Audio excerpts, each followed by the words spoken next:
कि जो डीएनए होता है और जो जीन्स होते हैं, डिफरेंस क्या है इन दोनों के बीच में? क्योंकि न्यूरोजेनोमिक्स कहता है अगर आप ब्रेन के पैटर्न को बदल सको, ब्रेन के वेव पैटर्न को, तो भी जीन्स को प्रभावित कर सकते हो। कैंसर को बोलूं या डायबिटीज को बोलूं, लोगों को लगता है कि मतलब कभी ठीक हो ही नहीं सकती। क्या इनका क्योर है या रिवर्सल है? हमारे लाइफ टाइम में हमने जीन्स के साथ क्या किया? हम रोज अपने जीन्स को इन्फ्लुएंस कर रहे हैं। शादी करने से पहले आपको ऐसी कौन से जेनेटिक्स के टेस्ट हैं जो कराने ही चाहिए?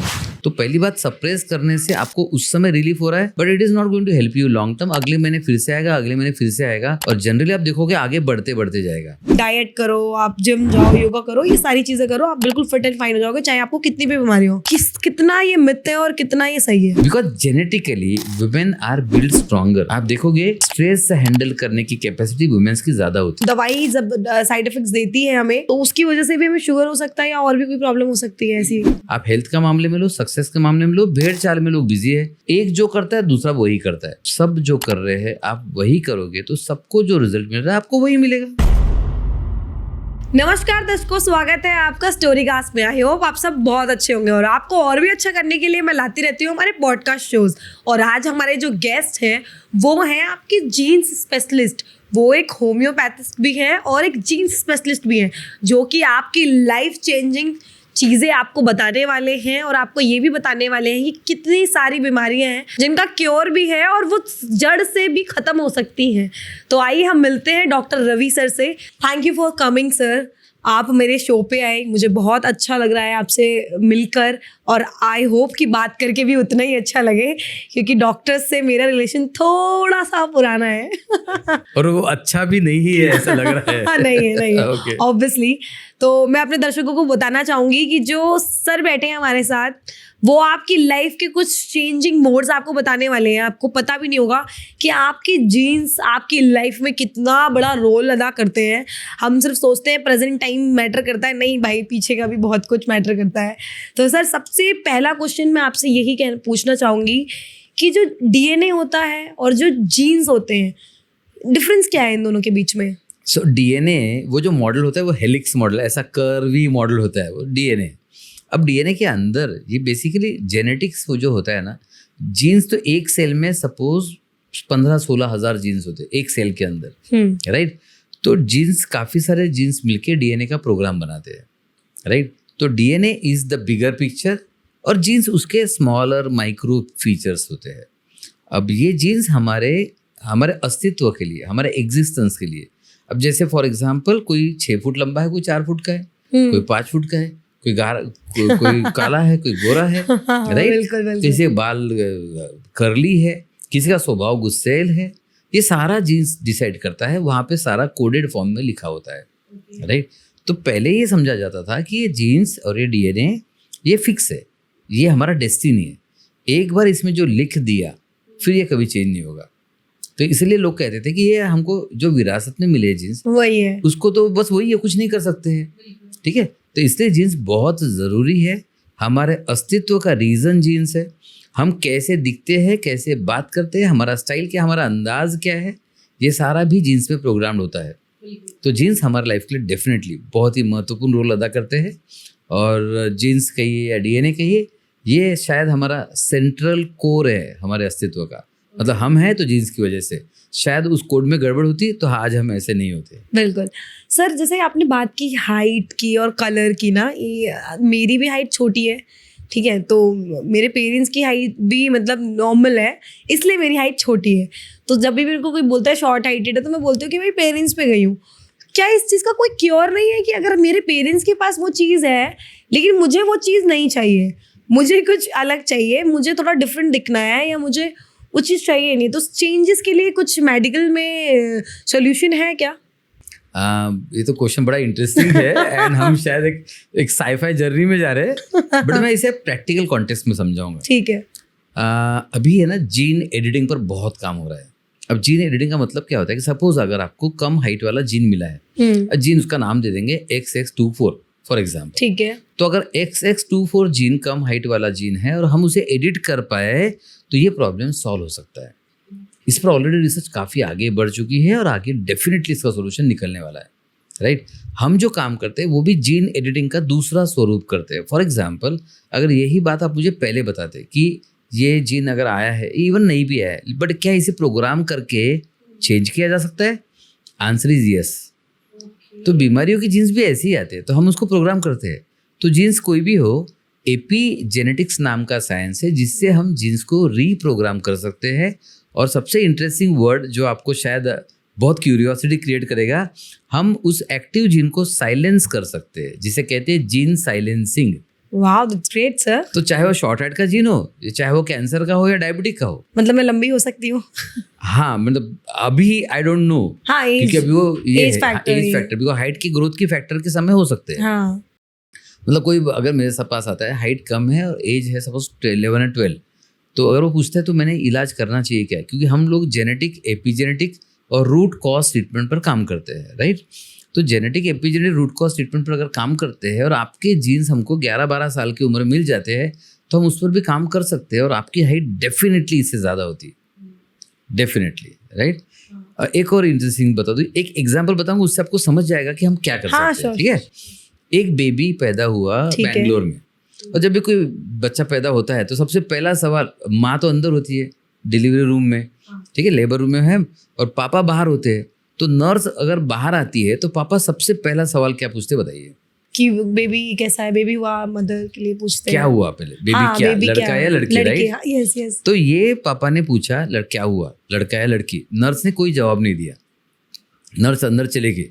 अब ये बड़े शौक में, भाई इतना सिंपल सवाल पूछा, बताया क्यों नहीं? फिर दूसरी नर्स आई, उसको फिर से पूछा कि क्या हुआ, लड़का तो लड़की, कुछ तो बताओ। हाँ। उसने भी नहीं बताया, वो भी अंदर चली गई। अब इनको गुस्सा भी आ रहा, क्यूरियोसिटी भी और टेंशन भी, बोले क्या हो गया है, क्या हो रहा है ये? हाँ, मतलब ठीक है कि सब कुछ नहीं? हाँ, मतलब कुछ तो गड़बड़ है। फिर डॉक्टर बाहर आए और डॉक्टर उनके मित्र थे, तो उन्होंने बोला क्या नर्सेस है आपकी एक सिंपल सवाल का जवाब नहीं दे रहे, मैंने पूछा क्या हुआ, बता ही नहीं रहे। अब डॉक्टर फ्रेंड है, इनको एक्सपर्ट था, वो तो बताएंगे, उन्होंने भी नहीं बताया और वो अपने कैबिन में चले गए। ऐसा क्यों? अब इनको टेंशन भी बढ़ गया, गुस्सा भी बढ़ गया, बोले इतना इंसल्ट कभी हुआ ही नहीं मेरा कि मैं वो पूछ रहा हूँ, और बहुत हाई प्रोफाइल आदमी, मतलब क्लास 1 ऑफिसर की पोस्ट है, उससे ऊपर वाली पोस्ट पकड़ लो। तो ये आग बबूला हो गए, ये भी गए कैबिन में, दोस्त तो थे, गए कैबिन में, 2-4 बातें सुना दी पहले। बोले अभी तो बताओ यार, सिंपल सवाल है, क्या हुआ, लड़का हुआ कि लड़की हुई? डॉक्टर शांत रहे और डॉक्टर ने बोला पता नहीं, बेबी हुआ बट उसको जेनेटल ऑर्गन ही नहीं है, ना लड़का ना लड़की। अब बात आई थी जेनेटिक की, क्या हम जीन्स पे काम कर सकते हैं? तो ये केस पूरे वर्ल्ड में घूमा, सबने कहा देखो ये बीमारी नहीं है, ये तो जेनेटिक डिफेक्ट है, इसका कोई इलाज नहीं है। जैसे आपको भी लोग यही कहेंगे हाइट जेनेटिक है, इसका भी कोई इलाज नहीं। सेम जवाब उनको मिला। तो वो पूरा मतलब इंडिया के सारे जो best of the best and then America, London, Australia, जो करना सब कर लिया, फाइनली हार गए वो। उन्होंने जीन्स का स्टडी किया, तो जीन्स में पता चला कि अगर शायद बेबी नॉर्मल होता तो लड़का होता, राइट। तो शायद, तो वो टेंशन में बोले करे तो क्या करे, टेस्टोस्टेरोन दे दिया, सब दे दिया, कुछ नहीं हुआ। अब यहाँ बात है कि कुछ ना कुछ तो जीन में डिफेक्ट है। आपने हाइट की बात की, उसमें भी जीन में कुछ ना कुछ डिफेक्ट है, हाँ। राइट। तो क्या इसका इलाज है, उसका आंसर दे रहा हूँ मैं। तो ये व्यक्ति हमारे सेमिनार में आए और उन्होंने कहा सर आप जेनेटिक हेल्थ एक्सपर्ट हो, आप जेनेटिक, एपीजेनेटिक, डीएनए इसी पे काम करते हो, और मेरे बच्चे को सब बोल रहे जेनेटिक डिफेक्ट है, क्या आप कुछ कर सकते हो? ओके। अब मैंने कहा इससे पहले हमने ऑर्गन्स को डेवलप करके दिया है, मतलब अगर कोई ऑर्गन छोटा रह गया तो उसको बड़ा कर दिया है, एट्रोपी हो गया तो उसे नॉर्मलाइज कर दिया, पैनक्रियाज एट्रोपी है, टेस्टिस एट्रोपी है, हमने इंप्रूव कर दी है। देन किसी का यूट्रस डेवलप नहीं हुआ, एक बड़ी इंटरेस्टिंग कंडीशन आती है फीमेल्स में, लड़की बड़ी हो जाती है, यूट्रस बड़ा ही नहीं होता। मतलब लड़की है 20 साल की, यूट्रस है 8 साल का, तो इसे कहते हैं हाइपोप्लास्टिक यूटेरस। हमने इसको भी बड़ा करके दिया है। मतलब इन लड़कियों को डॉक्टर्स ने कहा था कि इनको कभी मेंसेस नहीं आएंगे, यूट्रस छोटा है ना, तो मेंसेस नहीं आएंगे, इनकी कभी शादी मत करना, इनको कभी बच्चे नहीं होंगे। तो ऐसे 3 केस मुझे अभी भी याद है, जिसमें से तीनों को मेंसेस भी आए, ठीक है, शादी भी हुई, तीनों की शादी हुई, एक को बेबी नहीं हुआ, बट बाकी दोनों को प्रेग्नेंट लाइफ और सब नॉर्मल। मतलब जीन्स पे काम किया जा सकता है, हमारे पास प्रूफ था। अच्छा, तो आपने वो कमियां फिलफिल, हाँ, तो जीन्स वो क्यों वहाँ पर ब्लॉक क्यों आया? जैसे भी आपकी हाइट नहीं बढ़ी, आपको डायरेक्टली जीन्स मिले हैं, क्या हम इसको एडिट कर सकते हैं, उसका रीज़न दे रहा हूँ मैं, उसका एग्जाम्पल दे रहा हूँ आपको। अब वो जो बच्चा है वो लड़का होना था, लेकिन वो वहाँ 0 ऑर्गन है। तो हमने कहा देखो गारंटी नहीं ले सकते, लेकिन जीन्स पे काम किया जा सकता है। 2 तरीके हैं, एक अमेरिका में रिसर्च चल रहा था उस समय जीन एडिटिंग पर, अभी तो हर जगह चल रहा है, और दूसरा है एपी जेनेटिक्स। हमने कहा हम जीन एडिटिंग नहीं करते, लेकिन हम एपी जेनेटिक्स द्वारा कर सकते हैं। ओके, ये क्या होता है एपिजेनेटिक्स? एपी जेनेटिक्स मतलब जीन्स का प्रभाव चेंज करना, जीन्स के एक्सप्रेशन को चेंज करना, यानी कि एक्टिव जीन है, हाँ, साइलेंट कर दो, सोया हुआ जीन है, एक्टिव कर दो, दिस इज Okay. एपिजेनेटिक्स। तो इसमें एडिटिंग नहीं किया, जीन जो का त्यो है, हमने उसमें माइक्रोस्कोप में नहीं देखा, हमने ब्लड सैंपल नहीं लिया, कुछ नहीं, एडिट नहीं किया उसको सिर्फ एक्सप्रेशन कम ज़्यादा कर दिया। तो अब इन्होंने कहा कि बोले सर जेनेटिक एपिजेनेटिक का और डीएनए का ही प्रॉब्लम है, तो कुछ कर सकते हैं क्या? मैंने कहा देखो हमने ऑर्गन्स को छोटा से बड़ा डेवलप करके दिया है। जो सिकुड़ गया है, जैसे ब्रेन एट्रोफी होता है हम उस पर काम करते हैं, पैनक्रियाज एट्रोफी होता है हम उस पर भी काम करते हैं, लेकिन आप एब्सेंट ऑर्गन है ही नहीं, उससे तैयार आज तक नहीं किया। ओके, लेकिन बोला कोशिश तो करना चाहिए, क्योंकि अगर हम जीन्स को इन्फ्लुएंस कर सकते हैं तो फिर यहाँ भी कर सकते हैं। और अगर हम जीन्स को इन्फ्लुएंस कर सके तो फॉर एग्जांपल अगर आपकी हाइट अगर बढ़ सकती है तो फिर ये बच्चे का जो जीनेटल ऑर्गन है, गुप्तांग है, वो भी तो आ सकता है। हाँ, तो उन्होंने कहा सर पहली बार कोई मिला है जिसने 1% उम्मीद तो जताई है कम से कम। बिल्कुल, आपको अंदाजा नहीं सर, हम रोज रोते हैं वो बच्चे Obviously, के, हाँ। मतलब सोचो ना, किसी का बच्चा है उसको लड़का लड़की पता ही नहीं है, फिर भी फैमिली का हिस्सा है, सिचुएशन हाँ, ऐसी है, और दुख तो कितना होता ही है। मेंटल ट्रॉमा, बोले सर हम रोज रोते हैं, इतने परेशान है, आप अंदाजा नहीं लगा सकते हो सर। 1% भी चांस होगा तो आप कोशिश जरूर कीजिए। मतलब डन करते। मैंने कहा 5 साल मुझे चाहिए, 5 साल पूछना मत रिजल्ट क्या है। अब देखो ठीक है। केस कितना डिफिकल्ट था, मतलब काम तो ये भगवान का था, ऑर्गन को डेवलप करना तो डॉक्टर का काम ही नहीं है, नहीं है, काम वो भगवान का है, नेचर का है, यूनिवर्स का है। तो हमने वो काम हाथ में लिया, हुआ, कंप्लीट हुआ वो। तो अब सोचिए, तो उस समय मेरी टीम ने पूरी टीम आई मेरे पास, बोले सर कौन सी केस लीजिए आपने, हम डॉक्टर है, हम भगवान नहीं है, और हम बीमारी का इलाज करते हैं, ये तो बीमारी भी नहीं है, डिफेक्ट है। मैंने कहा देखो अगर हम कहते हैं ना कि हम जेनेटिक हेल्थ एक्सपर्ट है, तो हमारा फर्ज है कि जहाँ जेनेटिक प्रॉब्लम है हमने उतरना चाहिए, नहीं तो हमने आज से जेनेटिक हेल्थ एक्सपर्ट या डीएनए एक्सपर्ट बोलना बंद कर देना चाहिए। तो टीम तो नहीं मानी, मैंने कहा नहीं लेते हैं इसको। फिर हमने उस जीन के बारे में थोड़ा सा स्टडी करके उस पर काम करना शुरू किया। हमने ढूंढा नॉर्मली जीन्स ने ऑर्गन डेवलप करना चाहिए था, नहीं किया, मतलब किसी चीज़ ने उस ऑर्गन डेवलपमेंट को रोका है। तो हमने देखा कि मदर के जो पेट में था वो बच्चा, तब क्या क्या हुआ। ओके, हिस्ट्री देखी आपने? हिस्ट्री ली हमने। फिर पता चला कि वो मदर को कुछ ट्रॉमाज हुए, मेंटल ट्रॉमाज हुए, राइट। एंड वो बेबी जो टेस्ट ट्यूब बेबी के समय भी trauma, it was a test tube baby, उसमें ट्रॉमा भी हुआ उसको। मैंने कहा डिफेक्ट है, ट्रॉमा है, तो हमने उस डिफेक्ट को रिवर्स करने वाली सारी थेरेपी शुरू की। मतलब वो छोटा सा बच्चा था 6-6.5 साल का, हमने उसके माइंड पर काम किया। क्यों माइंड पर काम किया? काम तो जीन्स पे करना चाहिए था, हाँ। लेकिन साइकोजीनोमिक्स ये साइंस कहता है कि अगर आप माइंड पर पर्टिकुलर तरीके से काम करो तो आप जीन्स को प्रभावित कर सकते हो। Yes, right.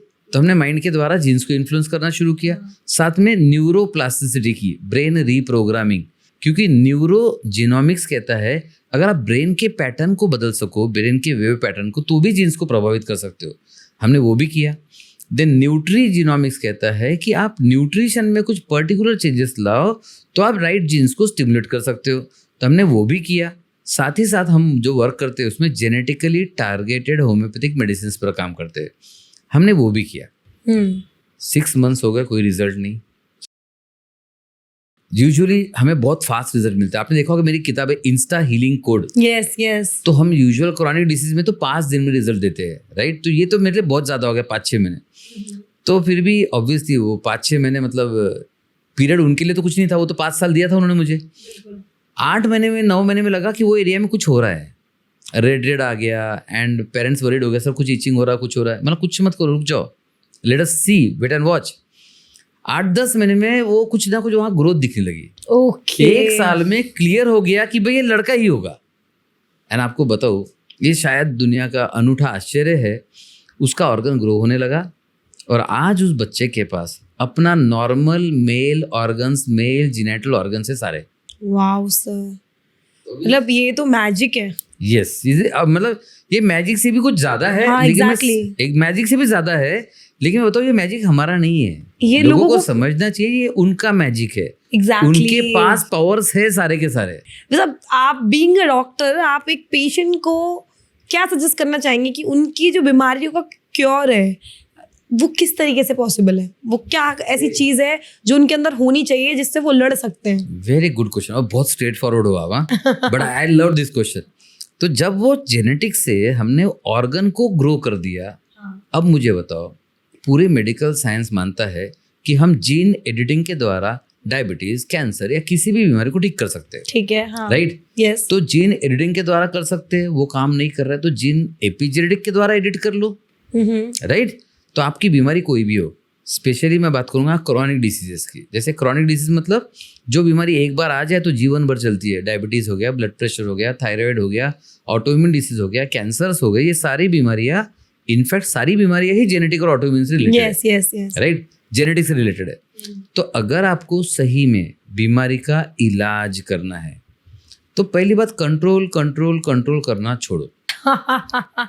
ये है डॉक्टर जिन्होंने पहली बार बोला है, वरना सारे डॉक्टर ये बोलते हैं कंट्रोल, फूड पे कंट्रोल, डाइट पे कंट्रोल, लाइफस्टाइल पे। मोस्ट ऑफ द मैं देखा है मैंने कि सबका यही होता है कि आप इन चीज़ों पे कंट्रोल करो, आप लोग हेल्दी हो जाओगे। ऐसे लेकिन होता कोई नहीं होते। ठीक है, मैं क्यों नहीं होता वो बता रहा हूँ आपको। ठीक है, लोग जनरली क्या करते हैं, शुगर बढ़ गया ना तो शुगर की दवाई लेते हैं शुगर को कंट्रोल करने के लिए। ब्लड प्रेशर बढ़ गया, ब्लड प्रेशर की दवाई लेते हैं ब्लड प्रेशर को कंट्रोल करने के लिए। थायराइड बढ़ गया, थायराइड की गोली लेंगे उसे कंट्रोल करने के लिए। तो आप देख रहे हो हम कंट्रोल कंट्रोल वाला गेम खेल रहे हैं। तो मैं कहता हूँ medicine controls controls controls till everything gets out of control. तो आप देखो ना, होता है ऐसी है। कुछ कोई 5 साल दवाई खा रहा हो, सर 10 साल से दवाई खा रहा हो डायबिटीज की, अभी किडनी खराब हो गई। राइट। कोई बोलता है सर ब्लड प्रेशर की दवाई 10-15 साल से खा रहा हो, अभी हार्ट अटैक आ गया। तो मेडिसिन कंट्रोल करेगी तो टेम्परेरी ही करेगी। ठीक है, और मैं मेडिसिन के अगेंस्ट नहीं हूँ। राइट, कंट्रोल अपने जगह जरूरी है, बट सिर्फ कंट्रोल के भरोसे रहोगे नहीं होगा। कंट्रोल तो उन चीज़ों को करो जो आपको जिंदगी भर चाहिए। जैसे आप क्या करते हो, अगर आपका बच्चा कुछ गलत कर रहा है तो बच्चे को कंट्रोल करते हो आप, बेटा ऐसा नहीं करते, हाँ, बेटा आग से नहीं खेलते। तो आप बच्चों को कंट्रोल करो ना, वो जिंदगी भर चाहिए आपको। राइट, बीमारियां थोड़ी जिंदगी भर चाहिए। तो बीमारियों के लिए कंट्रोल के अलावा कुछ करना पड़ेगा। तो हम क्या करते हैं, हम बीमारी की जड़ पर जाते हैं, रूट कॉज ढूंढते हैं और जड़ से ही उसे खत्म कर देते हैं, तो बीमारी रिवर्स होती है। एंड आपका पॉइंट कैसे ठीक करना, मैक्सिमम बीमारियों की जड़ें जीन्स में है, तो जीन्स पे काम कर लो, दैट्स इट। और ये मैं नहीं करो, मेडिकल साइंस कहता है, सारे साइंटिस्ट कहते हैं, सिर्फ सब लोग कहते हैं, हम एक्चुअली करते हैं। That is the difference. Sir आपने बताया कि जीन्स की वजह से मैक्सिमम बीमारी होती है हमारी लाइफ में, जो कि पीढ़ी दर पीढ़ी बढ़ती रहती है। किसी को होगी या तो किसी को नहीं भी होगी, क्योंकि कई बार होता है कि एक पीढ़ी निकल जाती है, उसको नहीं हुई, फिर किसी और पीढ़ी में आ जाती है वो बीमारियाँ। लेकिन जो मैरिजेस होती हैं, अगर हम देखें विदेशों में, तो वहाँ पे तो मैरिजेस नहीं होती है ऑब्वियसली, मतलब बहुत रेयर होती है, डिवोर्स केसेस ज़्यादा होते हैं। लेकिन इंडिया में मैरिज का मतलब मैरिज होता है, डिवोर्स तो उस कंडीशन में होता है जिस कंडीशन में दोनों ही पार्टनर्स की जम ना रही हो या फैमिलीज के साथ इशू चल रहे हो। कुछ ऐसे चांसेस होते हैं जहाँ पे डिवोर्स का ऑप्शन आता है। तो शादी बहुत बड़ा डिसीजन है ना, बहुत बड़ा डिसीजन है। लाइफ का शायद सबसे बड़ा डिसीजन शादी ही है, क्योंकि उसके बाद आपकी लाइफ और आगे बढ़ती है और सारी लाइफ आपको उस पार्टनर के साथ आगे बढ़ती है या कभी पीछे भी आ जाती है, that is depend on the partner. बिल्कुल, एग्जैक्टली।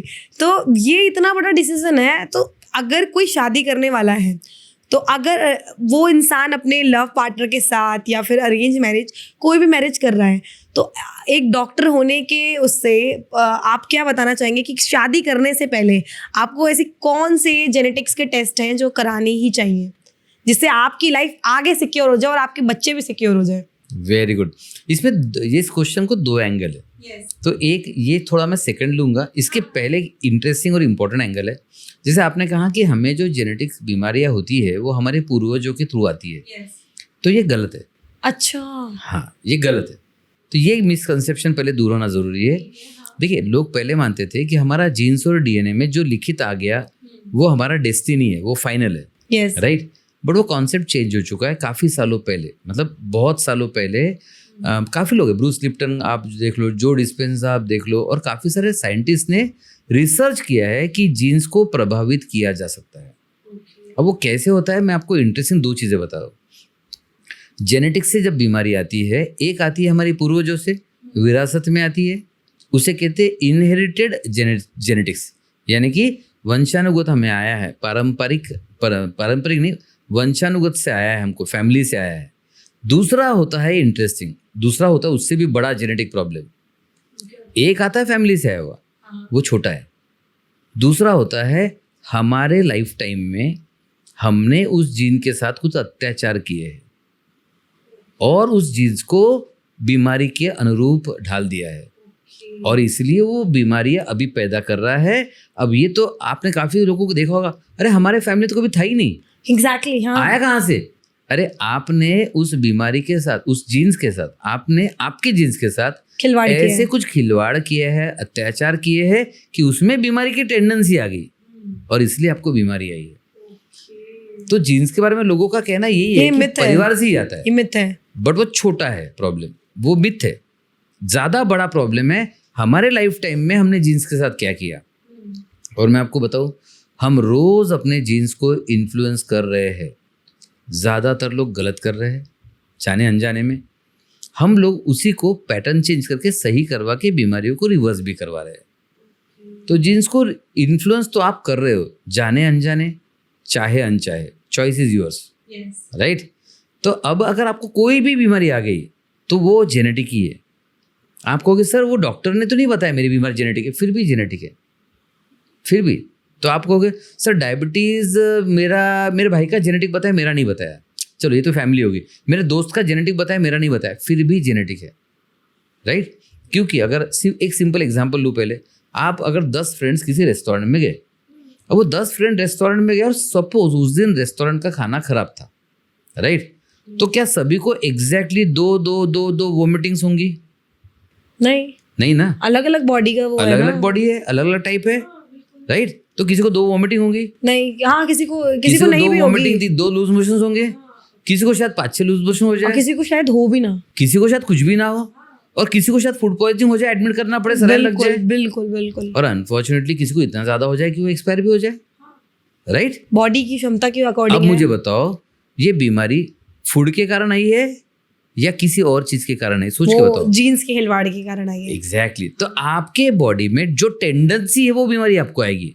और बॉडी की टेंडेंसी कहाँ लिखी होती है?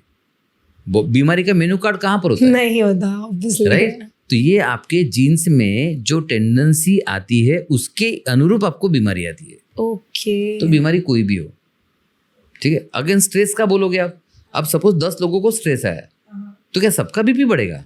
नहीं। राइट। कुछ लोगों का बीपी बढ़ेगा, कुछ का शुगर बढ़ेगा, कुछ को डिप्रेशन आएगा, कुछ को स्ट्रेस की वजह से सरदर्द आएगा, किसी को सादा सरदर्द ना के माइग्रेन आ जाएगा। कोई बोलेगा नहीं यार बहुत स्ट्रेस था, हार्ट अटैक आ गया। कोई बोलेगा यार स्ट्रेस की वजह से तो मेरा ब्रेन की नस फट गई, पैरालिसिस हो गया। एक हाथ शायद डिप्रेशन में चला जाए और एक हाथ शायद सुसाइड भी कर ले, और बाकी 1-2 लोग रहेंगे आपके मेरे जैसे जो बोलेंगे यार संभाल लेंगे स्ट्रेस को, no worries, right. No worries, yeah exactly. तो ये होता है अगेन आपकी टेंडेंसी। तो बीमारी कोई भी हो, कहीं ना कहीं किसी ना किसी स्वरूप में आपकी जेनेटिक प्रीडिस्पोजिशन कहते हैं इसको, या जेनेटिक टेंडेंसी इन्वॉल्व है।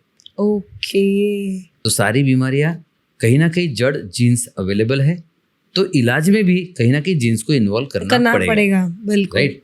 ये था एक पार्ट जो मिथ है, उसको दूर कर दिया हमने। Yes exactly. अब शादी के पहले आजकल ये ट्रेंड आ गया है, कुछ लोग अपना डीएनए प्रोफाइलिंग करवाते हैं, ठीक है, वो जेनेटिक स्टडी करते हैं।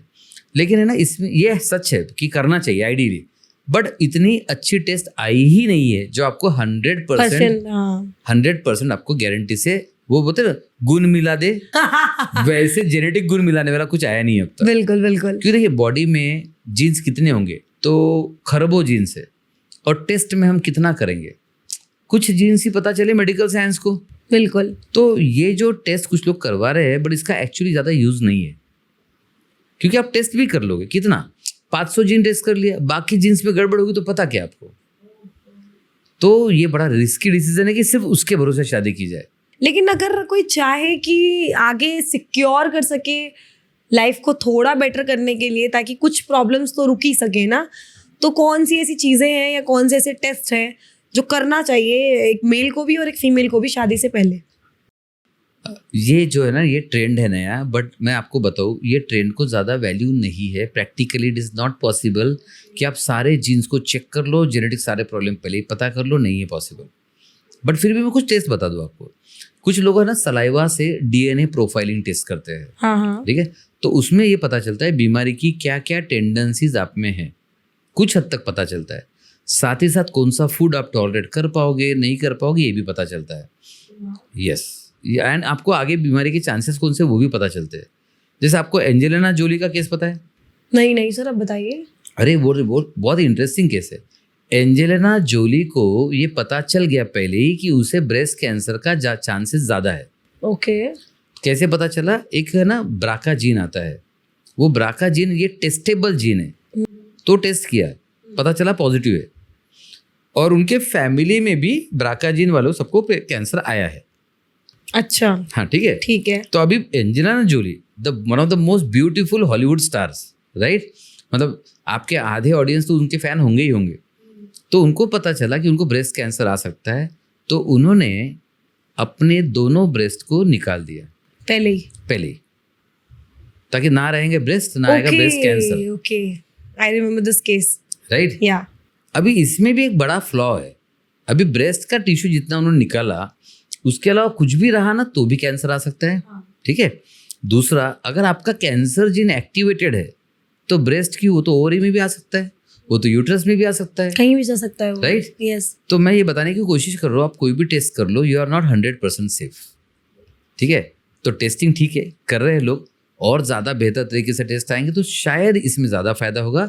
लेकिन आज के आप बोलोगे सर शादी के पहले बताइए ऐसा टेस्ट जो कर लिया और उसके बाद हम एकदम सॉर्टेड है, अनफॉर्चुनेटली ऐसा भी नहीं है। मतलब ये भी एक तरह का मिथ है जो लोगों को लग रहा है कि वो सिक्योर हो गए हैं, बट स्टिल अभी पूरी तरीके से सिक्योर नहीं हुए। बट टेस्ट करना चाहिए। हाँ। मेजर चीज तो जो पता है वो तो चीजें पता चल जाए। फॉर एग्जाम्पल, किसी को थैलेसीमिया है, पता चल जाएगा, राइट? किसी को ब्राका जीन पॉजिटिव है तो पता चल जाएगा। तो टेस्ट करना चाहिए, उससे कुछ सेफ्टी मिलेगी, बट 100% सेफ्टी नहीं, हम बहुत दूर है उससे भी। बिल्कुल सर। हर ये अब हम मिथ के ऊपर बात कर रहे हैं तो एक मिथ और बात कर लेते हैं। हमेशा कहते हैं कि ना आप डाइट फॉलो करो, आपकी पूरी बॉडी ठीक हो जाएगी, आपकी लाइफ चेंज हो जाएगी, आपका माइंडसेट चेंज हो जाएगा, आपकी दिमागी तौर पे आप रिलैक्स हो जाओगे। डाइट करो, आप जिम जाओ, योगा करो, ये सारी चीज़ें करो, आप बिल्कुल फिट एंड फाइन हो जाओगे, चाहे आपको कितनी भी बीमारी हो। कितना ये मिथ है और कितना ये सही है? ये अगर आप मुझे पूछो तो मैं तो बोलूँगा, देखो मैं असंभव बीमारियों का स्पेशलिस्ट माना जाता हूँ। मतलब हम cancer, kidney failure, liver failure, autoimmune disease, इनका इलाज करते हैं, ठीक है। तो हमारे पास डाइटिशियन है। लेकिन आपने जो सवाल पूछा उसका सीधा जवाब दूँ तो ये मिथ है। मिथ है, ये मिथ है। एग्जाम्पल दूँ मैं आपको? Yes sure. यंगस्टर्स में देखा है आपने, आजकल बड़ा लव अफेयर्स ये बहुत होता है। हाँ। सपोज कोई सीरियसली इन्वॉल्व है, ये चलो यंगस्टर्स छोड़ दो, हम देवदास की बात करेंगे। शाहरुख खान की मूवी देवदास याद है आपको? यस, याद है। देवदास का पारो के साथ ब्रेकअप हो गया। अब देवदास स्ट्रेस में, टेंशन में, डिप्रेशन में, फुल, राइट? अब स्ट्रेस, टेंशन, डिप्रेशन कारण इनका शुगर बढ़ गया, इनका बीपी बढ़ गया, ठीक है। अब ये देवदास अगर डाइट कर लेगा तो इसका कैसे स्ट्रेस कम होगा, कैसा बीपी, कैसा शुगर कम होगा? नहीं होगा, वो मेंटली प्रॉब्लम ही अलग है ना। तो डाइट के साथ सब कुछ ठीक हो जाता है, ये बहुत बड़ा मिथ है। बहुत लोग इसे एज अ मार्केटिंग फंडा यूज कर रहे हैं कि बस ये खा लो 300 बीमारी गायब, ये कर लो कोई बीमारी आपके पास भी नहीं आएगी। हाँ। ठीक है। मैंने एक वीडियो ये भी देखा कि ये एक चीज कर लो 1000 बीमारियां ठीक हो जाएगी।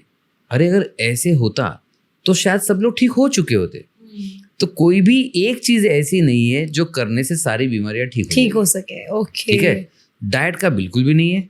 अगर डाइट का प्रॉब्लम है या डाइट से कुछ कंट्रोल हो सकता है तो होगा, लेकिन बीमारी क्योर करने के लिए 3 से 5 चीज़ों का कॉम्बिनेशन चाहिए, क्योंकि बीमारी आने के लिए 3 से 5 कारण मिलके बीमारी आई। ओके, मतलब आपने अपनी कुछ जीन्स के साथ कुछ ज़्यादा ही खिलवाड़ किया है, तो कई जगह के आपके जीन्स जो हैं वो हिले हैं। जैसे एग्जाम्पल प्रैक्टिकल दूंगा तो बहुत जल्दी समझ जाएगा। क्रॉनिक डिसीज पकड़ लो, डायबिटीज पकड़ लो। डायबिटीज बहुत कॉमन है, हर 2 घर में तो एक डायबिटीज का मिल जाएगा, ठीक है। अब डायबिटीज किस कारण से आता है मैं पूछूंगा, तो किसी को पूछा तो कोई बोलेगा स्ट्रेस से शुगर, आता है, हाँ। ठीक है, कोई बोलेगा शुगर ज्यादा खाने से आता है। वैसे ये भी मिथ है, अच्छा, शुगर ज्यादा खाने से डायबिटीज नहीं होता है। तो एक बोलेगा सर स्ट्रेस से डायबिटीज आता है, एक बोलेगा शुगर ज्यादा खाने से आता है। इसको मैं बंद कर रहा हूँ क्योंकि मैं शुगर ज्यादा खाने से डायबिटीज होता है इसके फेवर में नहीं हो। तो पहला क्या स्ट्रेस से होता है, खान पान में गड़बड़ी करने से होता है, ओवरऑल गड़बड़ी हो गई हो सकता है, ओवर ईटिंग कर रहे हो तो होता है, ठीक है। अब जो मैं आगे बताऊंगा इंपॉर्टेंट है, जेनेटिक्स से भी होता है, ठीक है। अभी इससे आगे दवाई के साइड इफेक्ट से भी होता है। हाँ, दवाई के साइड इफेक्ट से बहुत सारी बीमारी आती है और मैक्सिमम लोगों की बीमारियों में दवाइयों का साइड इफेक्ट इंपॉर्टेंट फैक्टर है। Oh my God. लेकिन ऑब्वियसली मेडिकल वर्ल्ड इस पे ध्यान नहीं देगा। Exactly. और पेशेंट्स को ये पता नहीं चलेगा। इवन तो मुझे नहीं पता, मैंने आज तक कितने सारे डॉक्टर्स के पॉडकास्ट लिए हैं, मुझे ये नहीं पता था कि दवाइयों की प्रॉब्लम, दवाई जब साइड इफेक्ट्स देती है हमें तो उसकी वजह से भी हमें शुगर हो सकता है या और भी कोई प्रॉब्लम हो सकती है। इनफैक्ट अगर आप ग्लोबल लेवल पे देखो, हाँ। पूरी दुनिया की सारी बीमारियां पकड़ लो, अगर इसमें टॉप 3 कारण पकड़ोगे ना तो medical errors and medicine are the top 3 में से 3rd कारण है सारी बीमारियों का। इतना बड़ा कारण है भाई, तो दवाई भी अवॉइड करनी चाहिए अब तो। दवाई जितना अवॉइड करोगे अच्छा है। मैं रिपीट कर रहा हूँ कि भाई दवाई है जब इमरजेंसी है लो, लेकिन फायर ब्रिगेड जब इमरजेंसी तो आप बुलाते हो, राइट, लेकिन फायर ब्रिगेड लेके तो नहीं घूमते हो हमेशा के लिए कि नहीं अभी मैं मर्सिडीज लेने की जगह मैं फायर ब्रिगेड खरीदता हूँ, ऐसा करते हैं क्या? बिल्कुल नहीं। तो इमरजेंसी मेडिसिन को इमरजेंसी मेडिसिन की तरह इस्तेमाल करना चाहिए। और अगर आप कोई भी दवाई ले रहे हो, अगर आपको किसी भी स्पेशलिस्ट ने दवाई दी है, अगेन मैंने कहा कि मैं उनके अगेंस्ट नहीं हूँ, लेकिन आप उस दवाइयों के भरोसे रहोगे तो पहली गारंटी आप ठीक नहीं होंगे, दूसरी गारंटी आपको साइड इफेक्ट भी होगा, तीसरी गारंटी आपके ऑर्गन सारे आगे खराब हो जाएंगे। तो क्यों उस पर रहना, राइट? तो हम जो करते हैं वो दवाइयों के अलावा क्या क्या करना चाहिए वो सब करते हैं। बिल्कुल। Sorry to interrupt you sir, एक चीज़ पूछनी थी मुझे, जैसे आपने दवाइयों वाली बोली है, ये स्पेशली लड़कियों के लिए है, क्योंकि जब भी पीरियड टाइम आता है लड़कियों का, है ना, वो बहुत ज़्यादा पेन में होती हैं और बहुत ही ज़्यादा ओवर पेन में होती हैं। तो आज के टाइम में लड़कियां मेडिसिन खा लेती हैं ताकि उनको आराम मिल जाए, रिलैक्स फील करें। तो 2 मेडिसिन तो मस्ट होती हैं, एक सुबह खा लेती हैं, एक रात में खा लेती है सोने से पहले। तो जब तक पीरियड का ड्यूरेशन चल रहा होता है वो 3-4 दिन तक खाती ही हैं, है ना। तो वो कितना नुकसानदेह है। वो जो पीरियड्स के पेन से बचने के लिए दवाइयाँ खाती हैं, वो और कौन से पेन देने वाले हैं उनको। बहुत अच्छा क्वेश्चन है। और लड़कियों को सबसे ज़्यादा हेल्थ प्रॉब्लम्स आने के कुछ रीजन है, वो भी मैं बताना चाहूँगा यहाँ पर। सबसे पहले देखो, पीरियड्स में पेन है, आप पेन किलर ले रहे हो, राइट, तो आप उसको सप्रेस कर रहे हो। तो पहली बात, सप्रेस करने से आपको उस समय रिलीफ हो रहा है, but it is not going to help you long term. अगले महीने फिर से आएगा, अगले महीने फिर से आएगा, और जनरली आप देखोगे आगे बढ़ते बढ़ते जाएगा, राइट, क्योंकि हमने सप्रेस किया। जो भी आप सप्रेस करोगे आगे बढ़ेगा, क्योंकि वो बोलते ना किसी का मुंह बंद कर दो आज, कल वो ज़्यादा जोर से आएगा, चिल्लाते हुए आएगा, राइट। किसी को दबाओ, आप बोलते ना किसी परिवार में अगर स्त्री का दमन होता है, हाँ। तो आगे तो और गुस्से से आएगी वो आगे हो। तो कोई भी बीमारी का भी दमन होता है ना, तो वो और ज़्यादा जोर से आएगा। डायबिटीज़ को दबाओगे आगे किडनी फेल देगा, ब्लड प्रेशर को दबाओगे आगे हार्ट अटैक देगा। तो वैसे ही लड़कियां जब पेन किलर लेकर इस पेन को दबाती है, आगे उनको और ज़्यादा प्रॉब्लम कॉम्प्लिकेट हो जाता है। दूसरा, जब आप पेन को दबाते हो तो आप इन्फ्लेमेशन को कम कर रहे हो, इन्फ्लेमेशन को कम कर रहे हो तो आप यूटेरस की जो एक्टिविटी है उसे भी सप्रेस कर रहे हो, इट इज़ अ सप्रेसेंट। तो आगे चल के उससे भी हार्मोनल प्रॉब्लम्स आएंगे। देन थर्ड मोस्ट इम्पॉर्टेंट, जब आप सिर्फ पेन पे ध्यान देते हो तो आप प्रोसेस को नहीं समझ रहे हो। देखो, menses is a normal thing, हाँ, ठीक है, यस। अब हमने तो ऐसा है मेंसेस को प्रॉब्लम बोलना शुरू कर दिया। हाँ, मतलब अभी मेंसेस बोलने में हमें ऑकवर्ड लगता है, नहीं वो प्रॉब्लम आया था, अरे कैसा प्रॉब्लम आया था भाई, इट इज नॉर्मल थिंग, हाँ, this is normal, right, obviously. तो हमने माइंड में क्या कर दिया, माइंड में कर दिया ये प्रॉब्लम है, हाँ, और जब वो प्रॉब्लम है तो फिर प्रॉब्लम ही है, तो फिर वो प्रॉब्लम ही है, फिर वो पेन ज्यादा करेगा। देखो, माइंडसेट मैटर्स, राइट। तो जितनी लड़कियां मेंसेस को प्रॉब्लम बोलती है उनको ज्यादा प्रॉब्लम्स होती है, बिकॉज आपने माइंड और ब्रेन में फिट कर दिया ये तो प्रॉब्लम है, तो ये तो प्रॉब्लम है तो प्रॉब्लम ही देगा। और ये लड़कियों को पेन प्रॉब्लम लगता है, इसलिए इनको मेडिसिन भी ज़्यादा खानी पड़ती है। वही सेम पे दूसरी लड़की को होगा जो समझती है ये तो फिजियोलॉजिकल है, ये नॉर्मल है, and she is cool about it, तो उसके मन में वो टेंशन नहीं है, उसके मन में वो उसके लिए चिढ़ भी नहीं है। बहुत लड़कियां गुस्सा भी, अरे यार क्या करूँ यार, बहुत हाँ बहुत ज्यादा फ्रस्ट्रेट हो जाती है, हाँ हो तो जाती उनको है। पेन ज्यादा आएगा। Okay this is proven. आप देखोगे केमिकल मीडिएटर्स ऑफ पेन, तो जितने केमिकल मीडिएटर्स है पेन के, इंटरल्यूकिन एंड ऑल, ये सारे स्ट्रेस में बढ़ते हैं, फ्रस्ट्रेशन में बढ़ते हैं। तो अगर कोई लड़की इस बात को सिर्फ इतना समझे, it is normal, I just need to be relaxed, तो उसका पेन वैसे ही 50% कम हो जाएगा। ठीक है, और उसके मेडिसिन के साइड इफेक्ट नहीं आएंगे, और मेडिसिन से ज़्यादा सप्रेशन के साइड इफेक्ट नहीं आएंगे। दूसरा इंपॉर्टेंट, अभी तक आपने सिर्फ पेन किलर लेने वाली लड़कियों की बात की, कुछ लड़कियां इसमें हार्मोन्स भी लेती है। कि हर बार पेन होता है, डॉक्टर के पास जाते हैं, हार्मोन्स लेके आते हैं, बहुत डेंजरस है वो, बहुत ज़्यादा डेंजरस है। आप छोटे से, मतलब जो प्रॉब्लम ही नहीं है उसके लिए आप हार्मोन्स ले रहे हो, तो आपको हार्मोन प्रॉब्लम 100% आएगा। इसलिए आप देखो आजकल प्रेगनेंसी के प्रॉब्लम बहुत ज़्यादा आ रहे हैं, इनफर्टिलिटी बहुत ज़्यादा बढ़ते जा रहे हैं। वो सहनशीलता खत्म हो गई ना बॉडी के अंदर। अब एक टाइम ऑफ पीरियड था जब ड्यूरिंग प्रेगनेंसी माएँ पूरे घर का काम भी करती थी। अगर मैं गांव की बात करूं, खेत में भी जाती थी, प्रॉपर एक्टिवेटेड रहती थी। लेकिन अब वो आ गया है कि अभी मेरा दिमाग में, जैसा आपने बोला दिमागी बीमारी है, मेरे दिमाग में सेट है कि मैं अपने पीरियड्स में हूँ, मेरे को हो रहा है दर्द, मुझे मेरा बेड चाहिए, मेरी तबीयत बहुत ख़राब है। ये सारा कॉन्सेप्ट ही गलत है। हाँ, मेरी तबीयत बहुत ख़राब है, मैं उठ नहीं सकती, मेरा पीरियड्स का बहुत हैवी फ्लो है, मुझे बहुत दर्द है, तो मैं बेड पे पड़ी हूँ। और उसी पीरियड्स में मेरी मम्मी काम कर रही है, उसी पीरियड्स में मैं बेड पे पड़ी हूँ। परफेक्ट। और शायद आपकी मम्मी को शायद थोड़ा ज़्यादा भी पेन हो सकता है, हाँ लेकिन आप बेड पे रहोगे क्योंकि आपने उसको प्रॉब्लम मान के रखा है। यस, तो Right? दिमाग की प्रॉब्लम है मेनली ना। हाँ, majority pain is mediated by mind. Pain mind का गेम है। एक इंटरेस्टिंग कॉन्सेप्ट बताता हूँ आपको। पहले लोग पेन को पेन समझते थे और पेन किलर लेते थे। और मैं ये एलोपैथी की बात कर रहा हूँ, राइट। अभी एलोपैथी साइंस ने भी समझ लिया है कि पेन ये फिजिकल पेन नहीं होता। तो अभी आप टाइप करोगे एक interesting concept, total pain type करो, तो आपको टोटल पेन में ग्राफ आएगा जिसमें 4 भाग दिखेंगे। तो पेन में 4 पार्ट है। एक है फिजिकल, दूसरा है मेंटल, तीसरा इमोशनल। अब देखो मेंटल अलग इमोशनल अलग किया, एंड चौथा है सोशल। तो अब फॉर एग्जाम्पल जैसे आपने कहा कि अभी मेंसेस आ गई, अभी तो सबको पेन होता है, सब घर पे रहते हैं, मुझे भी घर पे रहना है। हाँ, ये relax सोशल करना। इम्पैक्ट हो गया ना। यस, तो पेन के 4 भाग होते हैं। तो मतलब जिसे भी पेन है उसका एक्चुअल पेन 25% है, बाकी सब ये सारी चीजें हैं।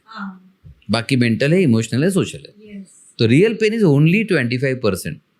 और अभी आपको पेन है, आपको सपोज बहुत बड़ा काम आ गया ना, तो आप भी कर लोगे उठ के, करूंगी ऑब्वियसली और आराम करने का मौका मिल गया तो आप हाँ, आराम कर लोगे। ये तो मेरी रियल लाइफ है, ये तो मेरी रियल सबकी लाइफ है, है। You are so honest, but ये सबकी सेम लाइफ है। ये मेरी रियल लाइफ है। अभी भी आपका इंटरव्यू लेना था मुझे, तो मैं आ गई। मेरी हालत आज भी थोड़ी सी ऐसी ही थी, लेकिन अभी मैं नहीं लग रही होंगी आपको कि ऐसी बिल्कुल हूँ। नहीं, क्योंकि आप कुछ कर रहे हैं ना। हाँ, इसीलिए मेरा दिमाग पूरा यहाँ है। मुझे ऐसा कभी कभी लगता है, कभी क्या हमेशा ही लगता है कि जब आपका दिमाग किसी तरफ दौड़ता ज़्यादा है ना, तो वो सेल्स कुछ ज़्यादा ही ओवरली एक्टिव हो जाते हैं। और अगर आप अपने दिमाग को किसी और जगह पे लगाते हैं, तो वो उस जगह से हटके कहीं और एक्टिव हो जाते हैं। सारा माइंड का ही गेम है। यस, आप माइंड को जहाँ फोकस करोगे, हाँ बस उस हिसाब से आपको आउटपुट देगा। बिल्कुल। जैसे हम कंप्यूटर में दे देते कोई फीड, हमने लिख दिया है कि आई लव माई फ्रेंड, तो प्रिंट आउट में आई लव माई फ्रेंड आएगा। ठीक है, आप बोलोगे मेंसेस में तो आराम करना है, तो वो पेन भी पैदा ज्यादा कर देगा, आराम भी करवा देगा आपको। बिल्कुल। और आप बोलोगे नहीं यार इंपॉर्टेंट काम है, जाना है, कहीं करना है, तो जाऊंगी। आप आराम से जाएंगे। एक एग्जाम्पल बताता हूँ, ये शायद महिलाओं के लिए, लड़कियों के लिए बहुत बड़ा इंस्पिरेशन रहेगा। मीराबाई चानू हमारी बॉक्सर है, यस, राइट। तो मीराबाई चानू का एक फाइनल मैच था ओलंपिक का, उस समय उसको मेंसेस थे। अब मुझे बताओ, मेंसेस पूछ के आएंगे? नहीं, ऑब्वियसली नहीं। राइट, ये ओलंपिक का फाइनल है, मैं आऊँ कि नहीं आऊँ? नहीं नहीं नहीं। तो वो मेंसेस के दरम्यान उसने फाइनल फाइट की है मीराबाई चानू ने। Double pain. हाँ, अब जब इतने लेवल का, अगर मतलब फाइनल बॉक्सिंग राउंड मेंसेस के समय लड़की कर सकती है, तो सोचो लड़की में कितनी पावर है। बहुत स्ट्रेंथ है, बहुत ज्यादा Right? स्ट्रेंथ है। और yes. मैं पर्सनली मानता हूँ कि लड़कियों में लड़कों से ज्यादा स्ट्रेंथ होती है, ऑब्वियसली। बट ऐसे कॉन्सेप्ट गलत बता के लड़कियों को कमजोर कर दिया जाता है कि मेंसेस इज अ प्रॉब्लम।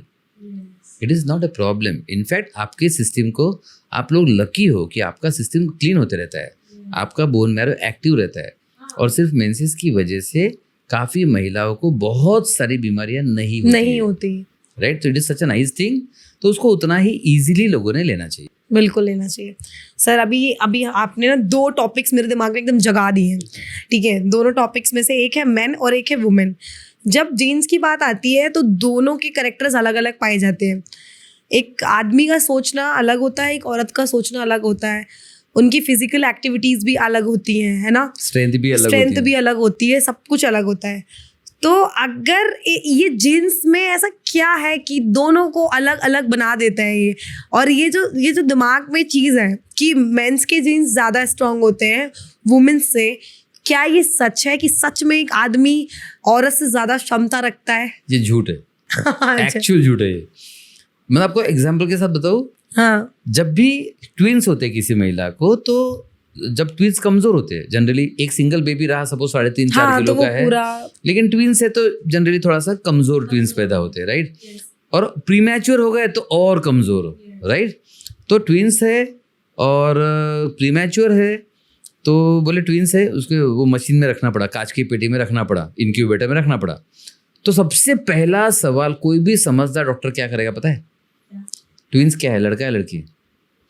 तो बोले नहीं दोनों लड़के हैं। अरे यार दोनों को रिस्क है, क्योंकि जेनेटिकली लड़के थोड़ा कमजोर होते हैं, ठीक है। देन कहाँ है, अगर क्या है कि लड़का नहीं, एक बच्चा ज्यादा कमजोर है, नहीं क्या है वो, लड़का है लड़की?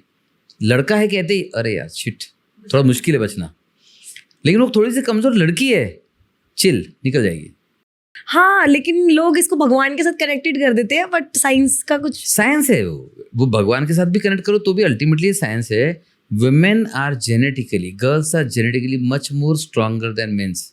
मतलब बहुत खुशी नहीं हो रही बोलते हुए, पर सच्चाई है। तो बोलिए, मुझे हो रही है, मुझे सुनने में बहुत हो रही होगी ना? हाँ, मुझे बहुत हो रही है। तो और जब अब ये ट्विंस की बात होगी, इवन सिंगल डिलीवरीज में भी कमजोर बच्चा पैदा हुआ तो पहला क्वेश्चन डॉक्टर पूछता है क्या है, लड़का है कि लड़की? बोले लड़का है, थोड़ा ध्यान रखना यार। लड़की है, अरे चिंता मत करो।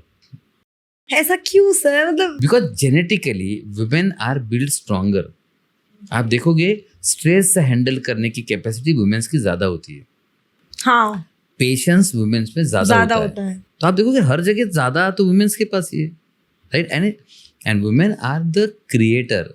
मतलब अल्टीमेटली आप किसी भी आदमी को भी बोलो तो वो आया कहाँ से है? हाँ, वुमेन्स के through, because of women, right. तो women are much more stronger, much more शक्तिमान। आप कहोगे शक्ति का केंद्र काली माता कहते हैं, दुर्गा माता कहते हैं। तो हर महिला उसी का रूप है, और हर लेडी कभी भी मेन से ज्यादा स्ट्रांग है। आप बोलोगे सर मसल्स में, अरे मसल्स एक पैरामीटर के करोगे क्या? एग्जैक्टली, आजकल तो जिम में जाके भी मसल्स बन जा रही हैं। तो muscles is not the parameter of strength. In fact हमारे अंदर की आत्मिक शक्ति जो है बहुत मैटर करती है, बहुत ज्यादा मैटर करती है। Yes exactly. और वो महिलाओं में हमेशा जेनेटिकली ज्यादा है। सर जैसे आपने ही बोला कि महिलाएं सहनशील ज्यादा होती हैं और वो काफी अच्छा खासा स्ट्रेस झेल जाती है आराम से, और आदमियों को हार्ट अटैक का रेट देखा जाएगा तो मेंस में ज्यादा है, ये है ना। फिर भी कई बार ऐसा होता है, कई फैमिलीज ऐसी होती हैं, आज आप आए, आप इसके स्पेशलिस्ट हैं, तो बहुत सारी ऐसी फैमिलीज हैं जो वेल एजुकेटेड फैमिलीज हैं, वो दे नोज कि क्या है क्या नहीं है। बट कई सारी फैमिलीज ऐसी हैं जिनको नहीं पता कि अगर किसी वुमेन को उसको बेबी बॉय नहीं हो रहा है ना, और फैमिली चाह रही है कि बेबी बॉय हो जाए, तो ये क्या कारण होते हैं कि बेबी बॉय नहीं होता, फिर उसको बेबी गर्ल ही आ रही है बार बारी। तो ये प्रॉब्लम मेन में है या वुमेन में है? अब देखो बॉय और गर्ल होगा, हाँ, ये तो जो जेनेटिकली देखा जाए तो वुमेन तो बेचारे न्यूट्रल है। यस ऑफ कोर्स, उसके पास दोनों XX क्रोमोसोम है। yes. तो वुमेन के पास ये पावर है ही नहीं डिसाइड करने का कि लड़का होगा कि लड़की होगा। एग्जैक्टली, इस सारा का सारा पावर तो मेंस के पास है, ये राइट। चीज समझनी चाहिए मेंस। हाँ, तो X और Y क्रोमोसोम मेंस के पास होते हैं। अगर X क्रोमोसोम मिल गया फीमेल के क्रोमोसोम के साथ तो लड़की होगी, Y क्रोमोसोम मिल गया तो लड़का होगा। तो इसमें लड़कियों का तो कोई हाथ ही नहीं है, पहली बात, ठीक है। जो भी हाथ है लड़कों का है, नहीं हो रहा है लड़की हो रही, जो भी हो रहा है, ठीक है। अब इसमें एक और फैक्टर आता है, ये एकदम नया एंगल है, और ये कुछ लोग फॉलो करते हैं इसे। चाइनीज माइथोलॉजी में ये माना जाता है कि अगर वुमेन डोमिनेंट है तो लड़कियां ज़्यादा होती है, और मेल डोमिनेंट है तो लड़का होता है। ओके, तो इज दिस रियल या मिथ है ये भी? कुछ लोग इस पे काम करते हैं, कुछ लोग इस पे थेरेपी करते हैं। रियल है मैं नहीं बोल पाऊंगा, बट जस्ट मैं आपके माइंड में एंगल दे रहा हूँ कि ये ऐसा कहा जाता है, राइट। और वो लोग चाइनीज़ कैलेंडर के साथ भी बताते हैं कि कंसेप्शन कब करना चाहिए। मतलब फॉर एग्जांपल आप इस महीने में वो सेक्सुअल कंसेप्शन करोगे तो लड़की होगी, और उस महीने में करोगे तो लड़का होगा। डेट्स के साथ वो बताते हैं। तो अब वहाँ मैंने- पे क्या परसेंटेज ग्राफ निकला? तो मैंने उससे बहुत ज़्यादा स्टडी नहीं किया है, because I was not interested. मुझे वैसे ही पता था लड़की हुई तो ज़्यादा स्ट्रांग है, ऑब्वियसली। तो मैंने कभी लड़की और लड़कों में डिफरेंस नहीं किया। तो एंड मुझे ऐसा लगता है कि women are a stronger species, तो उनको ज़्यादा तो होना ही चाहिए, तो that's okay. That's okay. Even though sir आप, ये थोड़ा सा आउट ऑफ द बॉक्स जाएगा, बट मैं आपको एक छोटी सी स्टोरी बताना चाहती हूँ कि उस गांव का नाम रिवील नहीं करूँगी। उत्तराखंड में एक गांव है जहाँ पे महिलाओं की ना संख्या कम है और मेंस की संख्या है ज़्यादा। तो एक वुमेन पे 5 पति होते हैं, और वो डे वाइज डिवाइज होते हैं, 5 भी के 7 भी हो सकते हैं, वो भाइयों के ऊपर डिपेंड करता है कि घर में कितने भाई हैं। तो दिन के हिसाब से होता है कि आज ये मेरी है तो कल ये मेरी है। तो Oh आप my God. देखिए कि कितना कम रेशो हो गया वहाँ पे कि उन्हें अपनी बीवियाँ बांटनी पड़ रही हैं। वो महाभारत के टाइम पे जा रहे हैं इस चीज़ को लेके। तो प्लीज़ डू रिस्पेक्ट वुमेन्स भाई, क्योंकि हमसे ही आप आए हैं और हमें ही प्यार करते हैं और हमारी ही चाहत रखते हैं और हमें ही परेशान करते हैं। So true. और अगर महिलाएं नहीं रही तो पुरुष आएंगे कहाँ से? नहीं आ पाएंगे सर। मतलब ऐसा तो नहीं कि कंप्यूटर से डाउनलोड कर लेंगे नहीं हम, नहीं नहीं नहीं। राइट। तो ऑब्वियसली महिलाओं को रेस्पेक्ट भी करना चाहिए, बिल्कुल। उनको उनका सही ओहदा भी मिलना ही चाहिए। तो सर आप एक चीज़ बताइए लव फैक्टर को लेके, क्या ये जीन्स जो है ये लव फैक्टर में भी कहीं ना कहीं इन्वॉल्वमेंट रखते हैं? ये जो मोस्ट ऑफ द दिल टूटे आशिक कह लूँ मैं, या लड़कियों को कह ले जो प्यार में कई बार ऐसा डिप्रेशन एंजाइटी में चली जाती हैं या घर का एक कोना पकड़ लेती हैं, तो उनके जीन्स किस तरीके के होते हैं कि उनको ये प्यार मोहब्बत रिपीट टेलीकास्ट पे होता है या एक बार होता है, जो भी है, किसी के प्यार पे मैं वो नहीं उठा रही, लेकिन प्यार होता ही है। और बट ये फैक्ट है कि कुछ लोगों को रिपीट बार-बार। टेलीकास्ट में सेम तरह के बॉयफ्रेंड गर्लफ्रेंड मिलते रहते हैं, ये ऐसा उनका पैटर्न बन जाता है वो। यस यस देखो फाइनली कैसे है कि हमारा अस्तित्व ही जीन्स और डीएनए के आजू बाजू घूम रहा है। यस। मतलब एक समय था हम एक डॉट मात्र थे, और वो डॉट के हमारा डेवलपमेंट होते होते हमारा ब्रेन बना, किडनी बनी, लीवर बना, वैसे ही हमारा स्वभाव बना, हमारा मूड बना, माइंडसेट बना। कुछ लोग गुस्से वाले बने, कुछ लोग शांत बने, कुछ लोग प्यार मोहब्बत वाले बने, कुछ लोग को रेस्पेक्ट चाहिए ज़्यादा, राइट। तो जेनेटिकली यस कुछ लोग ज़्यादा प्रोन होते हैं। और होम्योपैथिक में जब हम ये बात करते हैं तो होम्योपैथिक में ऐसी पर्सनैलिटीज़ की दवाई भी होती है। जैसे कुछ लोगों को बार बार अफेयर हो जाता है, उसकी मेडिसिन आती है। बार बार ब्रेकअप होता है, उसकी मेडिसिन आती है। बहुत सेंसिटिव होती है, उसके लिए मेडिसिन आती है। तो यस जेनेटिकली ये रिलेटेड होता है, आपकी पर्सनैलिटी जेनेटिकली रिलेटेड होती है, और इसका इलाज भी अवेलेबल है। तो जैसे किसी का ब्रेकअप हो गया, आप कहोगे सर ब्रेकअप हो गया क्या कर सकते हो? ब्रेकअप हो गया, डिप्रेशन है, बीपी बढ़ गया, उसका शुगर बढ़ गया, लेकिन ब्रेकअप की दवाई भी आती है। ब्रेकअप की दवाई आती है, ये तो कुछ नया है। यस। सो ब्रेकअप की दवाई आती है। इनफैक्ट मेंटल ट्रॉमा, किसी के फैमिली में किसी की डेथ हो गई, मेंटल शॉक हो गया, या सास बहू के लड़ाई झगड़े चल रहे हैं, बहुत लंबा ट्रॉमा हो गया, उसको भी न्यूट्रलाइज करने की दवाइयाँ आती है। वाओ। यस। और हम ये तो करते हैं, हम जब रूट कॉज ट्रीटमेंट करते हैं, लोग क्या करते हैं, लोग बोलते बीपी बढ़ गया, बीपी कम करो। हम ढूंढते कारण क्या है, पता चला कि यार वो तो सास बहू के झगड़े में बहू का बीपी बढ़ गया, ओह राइट। यस। एक्चुअली में हम इमोशनली तो परेशान होते हैं। हाँ मतलब हमारा स्ट्रेस आता कहाँ से? हाँ, लोगों से, अपने लोगों से आता अपने है। लोगों से। हाँ, हाँ, लोगों से नहीं, अपने अपने ही लोगों लोगों से से आता आता है। है। तो लोग वो स्ट्रेस छोड़ देते हैं, बीपी को कम करते हैं, शुगर को कम करते हैं, कभी सॉल्व नहीं होता। हम क्या करते हैं, हम उस व्यक्ति के माइंड पर ऐसा काम करते हैं कि वो उस स्ट्रेस को हैंडल अलग से करना सीख जाता है, टेंशन आएगा ही नहीं। अभी सब सास बहू का झगड़ा चल रहा है, अब इनको तो चेंज नहीं कर सकते, नहीं कर सकते। लेकिन बहू अपना नजरिया बदल सकती है, पर्सपेक्टिव बदल सकती है, और अपना फोकस शायद अपना गोल पे कर ले, करियर पे कर ले, वो टेंशन मायने रखेगा नहीं। तो माइंड को अगर हमने अच्छा काम दिया तो ये फालतू काम छोड़ देता है। छोड़ देते हैं, फैक्ट है। तो एक है माइंड को बिजी करो अच्छे कामों में, हाँ हाँ। तो बीमारियां अपने आप रिवर्स होना शुरू हो जाती है। और हमने देखा है, आप में एक किताब मेरी देखोगे, माइंड ट्रांसप्लांट नाम से।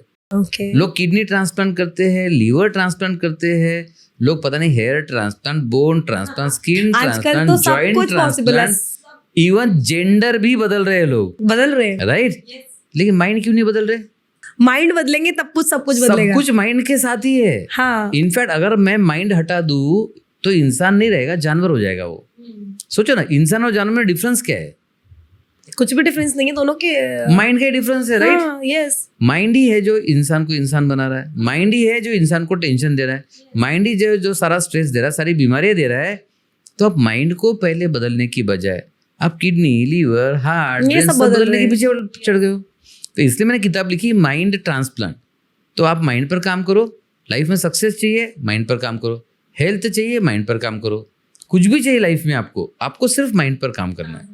तो सर नींद हमारे लिए कितनी इंपॉर्टेंट है? क्योंकि मैं तो बहुत लेजी पर्सन हूँ और मुझे सोना बहुत पसंद है, लेकिन मेरे जो पापा हैं वो मुझे बोलते हैं कि टाइम से उठो, कम सो, और जितना कम सोगी बॉडी उतनी हेल्दी रहेगी। ये सच में मिथ है कि हमें ज़्यादा जगना चाहिए, हमारी बॉडी एक्टिव रहती है? ये नींद भी कहीं ना कहीं ज़्यादा लेना शरीर के लिए अच्छा है? अच्छा, मतलब आप खुद के लिए पूछ रहे हो, ऐसा लग रहा है। गुड। अब एक इमेजिन करो, सपोज आपके पास एक गाड़ी है, बेस्ट मर्सिडीज है आपका, ठीक है? और आप मर्सिडीज को चलाते जा रहे हो 5 घंटा, 10 घंटा, 20 घंटा, आप रुक ही नहीं रहे हो, ड्राइवर बदल बदल चलाते जा रहे हो, तो अभी गाड़ी का क्या होगा? आप रुक ही नहीं, ऑब्वियसली उसकी हालत खराब होगी और तो थक जाएगी। उस गाड़ी को रेस्ट चाहिए। हाँ चाहिए। तो फिर इंसान को क्यों नहीं चाहिए? तो स्लीप तो डेफिनेटली ज़रूरी है। एक वो स्लीप में हमारे सारे ऑर्गन्स है ना रिचार्ज होते हैं, और बहुत इंपॉर्टेंट है, रिचार्ज होंगे तो अगले दिन और बेहतर काम करेंगे। तो sleep is very very important. अब दूसरा आगे कितनी स्लीप, ठीक है? हाँ। तो अब कुछ लोगों का कम स्लीप का पैरामीटर ही अलग होता है। कुछ लोग बोलते 3-4 घंटा कम है, और कुछ लोग ऐसे भी है, शायद हम लोग जैसे 8-9 घंटा भी कम है उनके लिए। Yes yes, right. तो स्लीप ऑप्टिमम होना चाहिए। ऐसे कहा जाता है कि ज़्यादा स्लीप ये हानिकारक है और ये सही है, ठीक है? जैसे एक स्टडी आया था बीच में कि जो दोपहर को सोते हैं, कुछ लोग दोपहर को भी सोते हैं ना, और नैप के नाम से 1-2 घंटा तो सो ही जाते हैं, यस। तो वो सेहत के लिए अच्छा नहीं होता और इनकी उम्र कम होती है। ओह, हाँ दोपहर की नींद तो बहुत अच्छी लगती है सर। हाँ, बहुत अच्छी लगती है, तो उम्र कम करती है ये। हाँ, लेकिन अगर रात में नींद पूरी नहीं हुई है तो दोपहर की नींद शायद उसको पूरा करे। लेकिन अगर बेहतर स्लीप चाहिए तो रात की ही होती है। क्यों, वो भी बता रहा हूँ। आइडियल स्लीप होना चाहिए 6 to 8 आवर्स, ठीक है, राइट? और स्लीप होना चाहिए, मतलब आपको अगर समय 2 बजे सोती हूँ और फिर 10 बजे उठती हूँ तो 8 घंटा तो नींद पूरी कर ली, नहीं चलेगा। टाइमिंग भी इम्पॉर्टेंट है, क्योंकि रात को 12 o'clock के आसपास हमारे बॉडी में एक मेलाटोनिन नाम का हार्मोन सीक्रेट होता है, और ये मेलाटोनिन हमारे हेल्थ के लिए बहुत ज़रूरी है, हमें कैंसर से बचाने के लिए बहुत ज़रूरी है। तो जो लोग 12 के बाद सोते हैं, काफ़ी बार मतलब इनफैक्ट डॉक्टर्स की लाइफ में भी ये प्रॉब्लम आता है कि जनरली तो 12 के बाद ही सोते हैं, राइट? लेकिन आइडियल सोने का टाइम है 9 बजे, रात के 9 बजे सो जाना चाहिए आइडियली। अब आइडियल तो बचा नहीं है, तो 10, 10:30 बहुत हो गया, 11 यहाँ सो जाना चाहिए सबने, ठीक है? ठीक है। इसलिए सोना चाहिए क्योंकि जैसे आप सो जाते हो आप लाइट से डिस्कनेक्ट हो जाते हो, मेलाटोनिन लाइट में सीक्रेट ही नहीं होता। ओके। अगर आप मोबाइल देख रहे हो नहीं होता है, ब्लू लाइट जिसे कहते हैं मोबाइल का, आपके ट्यूबलाइट्स ऑन है, मेलाटोनिन सीक्रेट नहीं होता, और जितना मेलाटोनिन सीक्रेट नहीं होगा उतना कैंसर के चांसेस बढ़ेंगे।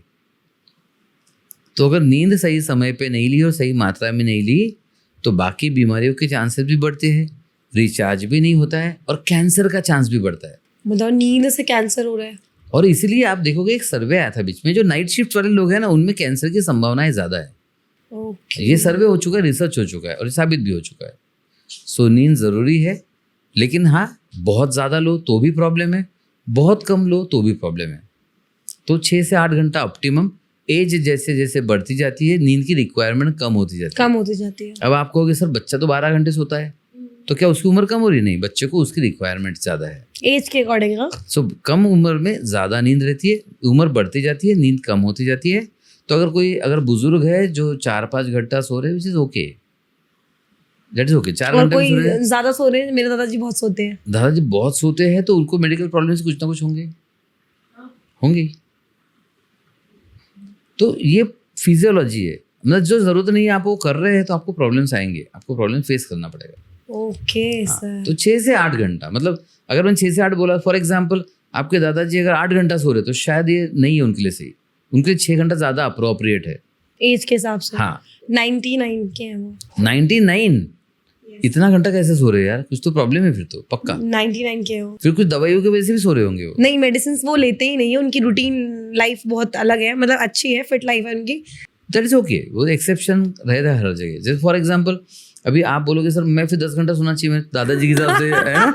आपको तो बहाना मिल जाएगा। नहीं, ऐसा नहीं है, there can be some exceptions. लेकिन ये स्टडीज है कि जरूरत से ज्यादा नींद प्रॉब्लम है, कम नींद बहुत बड़ा प्रॉब्लम है। ओके, समझ गई सर। मैं अब से ट्राई करूंगी, कम सोऊंगी। कम नहीं, जितना सोना चाहिए ऑप्टिमम 6 से 8 घंटा। यस। और वो ना, अगर आप सही टाइम पे सोओगे ना, आपको अलार्म नहीं लगाना है, बॉडी अपने आप आपको उठा देगी। ठीक है, अगर 3-4 घंटे में उठा रही तो बॉडी क्लॉक का गड़बड़ है, आपको डॉक्टर से मिलना चाहिए, इलाज करना चाहिए। और अगर आपका बराबर 6 से 8 घंटे के बीच में उठा रही है कोई भी टाइम, दैट इज ओके। सिर्फ एक पैरामीटर याद रखना, नींद के बाद फ्रेश लगना चाहिए, that's it. Okay sir, okay, fresh लगेंगे। सारी की सारी ऑडियंस सुन लिया आप लोगों ने, ओवर नैप नहीं लेनी है और ना ही कम लेनी है। जितनी आपकी बॉडी की जरूरत हो उतना लेना ही लेना है, लेना ही लेना है। yes. बिल्कुल। तो सर जितनी भी बड़ी बड़ी बीमारियां हैं, मैं कैंसर को बोलूं या डायबिटीज़ को बोलूं और ट्यूमर को बोलूं, और भी इनके अलावा बहुत सारी ऐसी बीमारियां हैं जो कि लोगों को लगता है कि मतलब कभी ठीक हो ही नहीं सकती, है ना? क्या इनका क्योर है या रिवर्सल है सच में? मतलब आप बात कर रहे हो उन बीमारियों की जिसको लाइफस्टाइल डिसऑर्डर कहा जाता है या हाँ, क्रॉनिक डिसीजेस कहा जाता है ना? Yes, diabetes, high blood pressure, thyroids, autoimmune ये डिसीजेस, सारी की सारी। एंड ये सारी की सारी बीमारियां जनरली जीवन भर चलती है। यस, जिसके लिए बोल देते हैं कि अब ये लाइफ टाइम नहीं जाने वाली। हाँ, पता है क्यों नहीं जाती हो? क्योंकि उसका इलाज ही नहीं करते हम। जैसे एग्जाम्पल, कोई मुझे पूछे आप IAS क्यों नहीं हो, मैंने एग्जाम ही नहीं दी। कोई दिव्या को पूछे कि आप IAS क्यों नहीं हो, मैंने भी एग्जाम नहीं दी। राइट? तो भाई बीमारी क्यों ठीक होगी अगर आपने इलाज ही नहीं किया तो? एग्जाम्पल लूंगा डायबिटीज का। डायबिटीज होने के बाद क्या लोग इलाज करते हैं या शुगर को कंट्रोल करते हैं? सोच के बताना। शुगर को कंट्रोल करते हैं। तो इलाज कहाँ हुआ? इलाज तो किया ही नहीं। तो शुगर को कंट्रोल ये 2 साल, 5 साल, 10 साल, 15 साल, 20 साल, 50 साल भी करने को तैयार हो जाते हैं लोग, लेकिन इलाज तो 1 साल भी नहीं किया, एक बार भी नहीं किया। तो फिर ठीक क्यों होना चाहिए? जैसे आपने IAS की एग्जाम नहीं दी तो आप IAS पास ही नहीं हो सकते। मैंने नहीं दिया तो मैं भी पास नहीं हो सकता। तो आपने डायबिटीज का इलाज ही नहीं किया तो डायबिटीज ठीक कैसे होगा? तो मेजॉरिटी टाइम हम कंट्रोल करते हैं, हम मैनेज करते हैं, हम रिलीफ के लिए कोशिश करते हैं। तो इसलिए हमको कंट्रोल मिलता है, मैनेजमेंट मिलता है, रिलीफ मिलता है। कभी हमने क्योर के लिए कोशिश ही नहीं की, कभी हमने रिवर्सल के लिए कोशिश ही नहीं की। तो कोशिश नहीं किया तो मिलेगा ही नहीं। तो दूसरा सवाल आपका था कि सही में इसका इलाज संभव है या रिवर्स हो सकती है? करीब करीब सारी बीमारियां रिवर्स हो सकती है, सारी क्योर नहीं हो सकती, सारी रिवर्स जरूर हो सकती है। रिवर्सल पॉसिबल है कि कोई भी बीमारी में किसी भी स्टेज में रिवर्सल पॉसिबल है। कितना रिवर्सल पॉसिबल है ये तो पर्सन टू पर्सन वेरी करेगा। अब थोड़ा डिफरेंस बता दो। क्योर मतलब कंप्लीट क्योर हो गया, बीमारी गायब हो गई, खत्म हो गया सब। रिवर्सल मतलब जिस स्थिति में है उससे रिवर्स आना। ये करीब करीब हर बीमारी में संभव है। ओके, राइट, ठीक है। तो रिवर्सल डेफिनेटली पॉसिबल है। हाँ, उसके लिए करना क्या चाहिए? कंट्रोल के पीछे मत भागो। आप बोलोगे सर मैं 12th की एग्जाम दे रहा हूँ, मैं IAS पास हो जाना चाहिए, ऐसा नहीं होने वाला। आप 12th की एग्जाम दोगे तो 12th पास होंगे, एग्जैक्टली। IAS की एग्जाम दोगे तो IAS पास होंगे। जिसके लिए एफर्ट डालोगे आप वही चीज तो मिलेगी ना। तो आप कंट्रोल के लिए एफर्ट डाल रहे हो तो ज्यादा से ज्यादा कंट्रोल ही मिलेगा ना। यस, वो ठीक नहीं होगी। ठीक नहीं होगी। तो हम जब इलाज करते हैं क्रॉनिक डिसीज का, रिवर्सल करते हैं, तो उसमें हम कंट्रोल वाला काम नहीं करते हैं। हम उसमें रूट कॉज ट्रीटमेंट करते हैं, जेनेटिक एपिजेनेटिक ट्रीटमेंट करते हैं और DNA पैटर्न को बदलकर इलाज करते हैं। अगर कोई ये काम करेगा तो बीमारी रिवर्स हो सकती है, ये काम नहीं किया तो रिवर्स नहीं होगी। वो कंट्रोल रहेगा और कॉम्प्लिकेशन पैदा करेगा और मेडिसिन के साइड इफेक्ट भी पैदा करेगा। समझ गई सर मैं, और आई जस्ट होप कि मेरी ऑडियंस भी आपकी बातों को बहुत अच्छे से समझ रही हो। और मैं आपसे सिर्फ ये एक चीज़ पूछने वाली हूँ जो कि हो सकता है कि कई सारे डॉक्टर्स को या कई सारे हॉस्पिटल्स को थोड़ी सी बुरी लगे, लेकिन ऑन अ पर्सनल नोट जो हमारी होम्योपैथिक है ना, या आयुर्वेदिक मेडिसिन हैं, कहीं ना लोगों का भरोसा कम हो गया है, उन पे भरोसा नहीं करते एक तरीके से। उसका इम्पैक्ट अगर हम देखें तो बहुत ऐसा कम सा हो गया है। तो आपको ऐसा लगता है कि सच में उसका इम्पैक्ट कम हो गया है या लोगों को उसका इम्पैक्ट पता ही नहीं है? देखिए इसमें अगेन ये क्वेश्चन तो हो सकता है कुछ लोग बुरा लगे अच्छा लगे, लेकिन इसमें बुरा अच्छा की बात नहीं है। एक बात ध्यान से सुनिए, एक होता है कंफर्ट जोन। ओके। तो भेड़ चाल सुना है आपने? Yes. Ship in the heard सुना है? यस। तो हमारी पूरी दुनिया इसकी शिकार है, और ये हर मामले में, आप हेल्थ का मामले में लो, सक्सेस के मामले में लो, भेड़ चाल में लोग बिजी है। एक जो करता है दूसरा वही करता है, सब जो कर रहे हैं हम वही करेंगे। आप जब सब जो कर रहे हैं आप वही करोगे तो सबको जो रिजल्ट मिल रहा है आपको वही मिलेगा, राइट? अगर आप लिंक से हट के कुछ करने के लिए तैयार नहीं हो तो आपको रिजल्ट अलग नहीं मिलेगा। अब बात आती है एलोपैथी, होम्योपैथी, आयुर्वेदा। देखिए एलोपैथी को लोग है ना बहुत क्रिटिसाइज करते हैं, कंट्रोवर्सी बना देते हैं, और मैं typically I don't believe in आलतू फालतू की कंट्रोवर्सीज।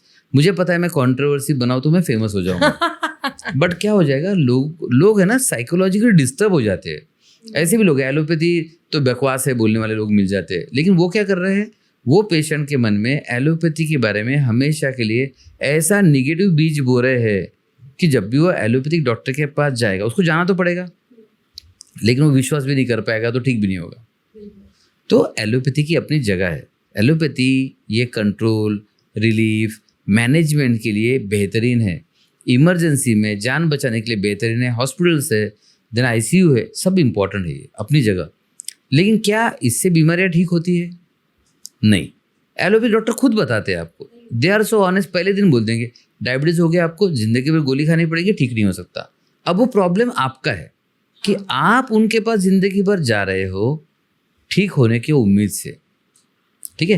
तो आपने क्या करना चाहिए, अब डॉक्टर, सपोज मैं एलोपैथी डॉक्टर हूँ, मैंने आपको बता दिया आपको ये बीमारी है, ठीक नहीं हो सकती, तो आपने इसके अलावा भी कुछ करना चाहिए ना। बिल्कुल। तो आप अगर नहीं करोगे तो गलती आपकी हो, डॉक्टर की नहीं है, राइट? तो एक तो स्टॉप ब्लेमिंग एलोपैथी डॉक्टर्स, और ये समझिए कि allopathy best for control, for management, for emergencies, for saving life, लेकिन इलाज नहीं है। अब इलाज के लिए आते हैं। अब आयुर्वेदिक की आप कह रहे हैं कि आयुर्वेदिक का इंपॉर्टेंस कम हो रहा है, होम्योपैथी का इंपॉर्टेंस कम हो रहा है। इनफैक्ट आप लेटेस्ट ट्रेंड देखोगे तो लोग नॉन एलोपैथिक इलाज की ओर ज़्यादा बढ़ते जा रहे हैं। लोगों को समझ में आ गया कि एलोपैथिक गोलियां खाने से हम तो ज़्यादा ही बीमार पड़ रहे हैं, राइट? तो लोग नॉन एलोपैथिक में ज़्यादा जा रहे हैं। आयुर्वेद का इंपॉर्टेंस तो अभी दुनिया भर में बढ़ते जा रहा है। होम्योपैथी का इंपॉर्टेंस कहाँ जाता है कि होम्योपैथिक एक जिनको बहुत ज़्यादा समझदारी है वही लोग लेते हैं। टाइम टेकिंग है ना? बिल्कुल भी नहीं है, होम्योपैथिक सबसे फास्ट है। ओके, तो ये मिथ है कि वो टाइम 100% मिथ है। मतलब मैं क्रिटिकल केयर में काम करता हूँ, मतलब मेरे पास ऐसे लोग आते हैं जो बस ऑन डेथ बेड है। मतलब एक केस बता दूँ मैं आपको, एक पेशेंट ब्लड कैंसर का, जिसे लैट्रिन के जगह से ब्लड निकल रहा था। Blood cancer almost final stage, पूरा काला पड़ गया, एकदम सिकुड़ गया, एकदम ड्राई हो गया, ऑलमोस्ट डेड बॉडी, और उसमें ज़्यादा फर्क बचा ही नहीं, इतना वो ब्लैक हो गया था एकदम। और डॉक्टर ने बोल दिया घर लेके जाओ, कुछ नहीं हो सकता, क्योंकि वो 3 ब्लड लगाते, 4 ब्लड का निकल जाता इधर से, वो प्लेटलेट लगाते निकल जा रहा, प्लेटलेट काउंट 4000 कुछ था उसका, और ये बहुत दिन किया, कुछ नहीं हुआ। डॉक्टर ने कहा घर लेके जाओ।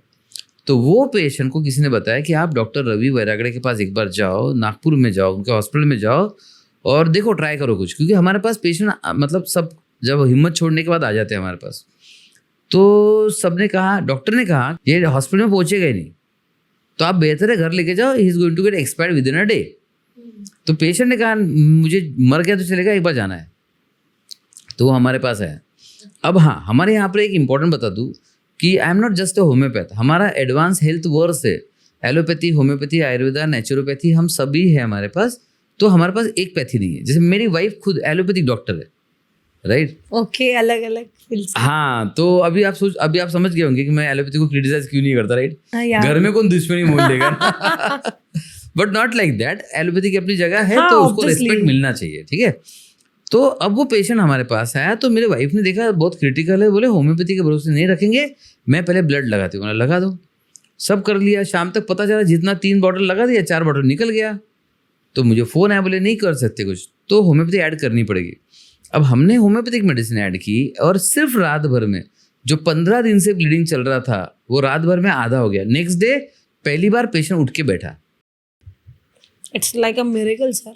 Homeopathic is like a miracle. Problem ये है कि डॉक्टर्स वो कॉन्फिडेंटली प्रैक्टिस नहीं कर रहे, और पेशेंट भी होम्योपैथी के लिए क्यों जाते हैं?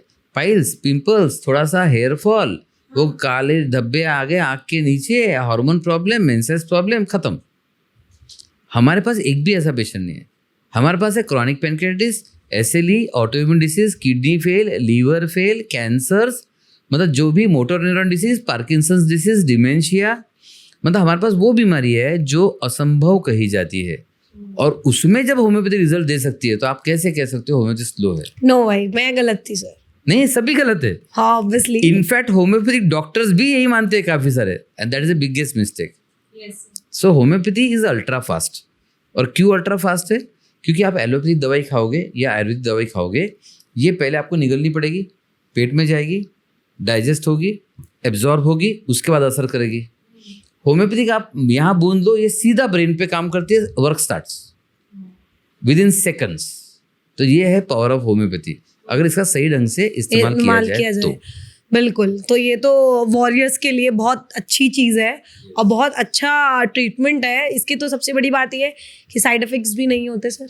साइड इफेक्ट्स भी नहीं होते, और सबसे इम्पोर्टेंट, हमने बात शुरू की थी जीन से, कि सारी बीमारियों के कारण जीन से, सारे रूट्स में जीन है, और जड़ से इलाज करने वाली पैथी अकेली है होम्योपैथी। Yes, exactly, homeopathy. हाँ, तो अगर जड़ से इलाज चाहते हो तो होम्योपैथी करना चाहिए। ऊपर ऊपर रिलीफ चाहते हो तो फिर बताने की जरूरत नहीं, आपको पता है क्या करना चाहिए। सर, आपकी बातें और आप मुझे मतलब बहुत ही इंस्पायरिंग लगे, और आपने बहुत सारी नई नई चीज़ें बताई मुझे। और डॉक्टर होने के बावजूद आपने बहुत फ्रैंकली, बिकॉज डॉक्टर्स काफ़ी स्ट्रिक्ट होते हैं लोग, मतलब मैंने तो strict doctor I am not, मैं लोगों के लिए काम करता हूँ तो। हाँ, और जितने भी लोग हैं अपनी लाइफ से लड़ रहे हैं, जूझ रहे हैं, इस सर की लिखी हुई 2 किताबें हैं, मैं दिखाना चाहूँगी, आराम से देखिए। ठीक है सर, अपनी किताब को थोड़ा प्रमोट करिए, आप भी बताइए अपनी किताब के बारे में लोगों को, ताकि लोग आपकी किताब को पढ़ के कुछ सीखें और समझें, उनकी लाइफ में कुछ चेंजेस आए। ये दोनों बुक्स हैं सर की, एक है इंस्टा हीलिंग कोड और सेकंड है माइंड ट्रांसप्लांट। Mind transplant. तो माइंड ट्रांसप्लांट करने की तो हम सबको ही जरूरत है, सबको जरूरत है, सबको ही जरूरत है, ऑलमोस्ट सभी को जरूरत है माइंड ट्रांसप्लांट करने की। लोग कहते हैं कि आपको अगर सफलता के नए पड़ाव पर जाना है तो आपको आपके माइंडसेट पर काम करना पड़ेगा। बिल्कुल, 100% एग्री, यस, राइट। अगर आप कहते हो कि मुझे एवरेज मार्क्स आते हैं और मुझे टॉपर बनना है तो माइंड पर काम करना पड़ेगा, माइंडसेट पर काम करना पड़ेगा। तो वैसे ही आपको अगर हेल्थ में बीमारी को रिवर्स करके हेल्दी बनना है तो पहला काम अपने माइंड पर करना चाहिए, क्योंकि एक तो इंसान और जानवर का डिफरेंस ही माइंड है। बीमारियां पैदा करने वाला टेंशन और स्ट्रेस पाल के वो भी माइंड है।